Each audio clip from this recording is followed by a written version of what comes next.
Hi viewers, నేను ఇప్పుడు చూపించే టెంపుల్ చాలా రేర్. మన దేవుళ్ళందరికీ గుళ్ళు ఉంటాయి, కానీ చిత్రగుప్తుడికి గుడి అనేది మనం చాలా తక్కువగా చూస్తాం. ఈ చిత్రగుప్తుడి పేరు సినిమాల్లో ఎక్కువగా పరిచయం చూస్తూ ఉంటాం.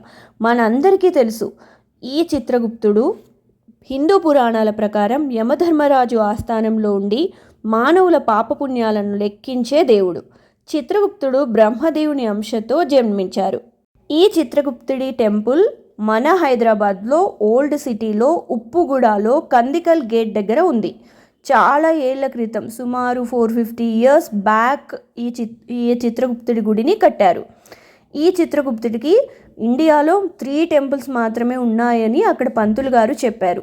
ఒకటి ఉజ్జయినిలో, రెండవది తమిళనాడులోని కాంచీపురంలో, అండ్ థర్డ్ వన్ ఇక్కడ మన హైదరాబాద్లో ఉంది.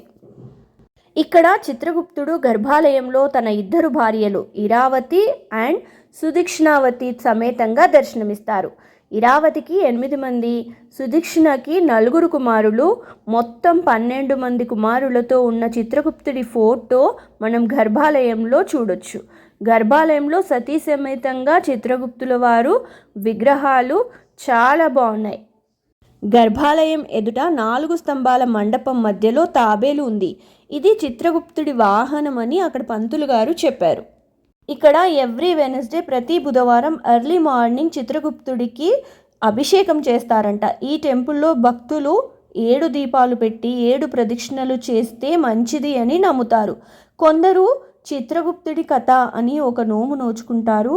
అది చెల్లించుకోవడము కూడా ఈ చిత్రగుప్తుడి టెంపుల్కి వచ్చి చేసుకుంటారంట. చాలా విశాలమైన ఈ టెంపుల్లో ఉప ఆలయాలుగా నవగ్రహాలు, ఆంజనేయ స్వామి, గణపతి, శివాలయము, శ్రీకృష్ణుడు, అయ్యప్ప స్వామి, లలితాంబిక అమ్మవారు, సుబ్రహ్మణ్య స్వామి, నాగదేవతలు, రామాలయం ఉండి టెంపుల్ ప్రాంగణం చాలా పెద్దగా ఉన్నది. చాలా విశాలంగా అండ్ పీస్ఫుల్గా కూడా ఉన్నది. ఇంత పురాతనమైన గుడిని కాయస్థ వంశీయులు కట్టించారంట. తర్వాత ఈ ఆలయ ప్రాంగణంలో అన్ని ఉప ఆలయాలు నిర్మించారు. టెంపుల్ క్యాంపస్ అయితే చాలా పెద్దగా ఉంది అండ్ చాలా బాగుంది, విశాలంగా కూడా ఉంది.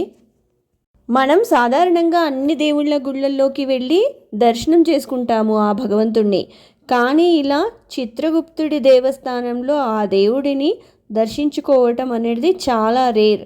సో మనకి అందుబాటులో, అంటే హైదరాబాద్లో దగ్గరగానే ఉన్న టెంపుల్ కాబట్టి వీలైతే తప్పక వెళ్ళి ఆ చిత్రగుప్తుడిని దర్శించుకోండి.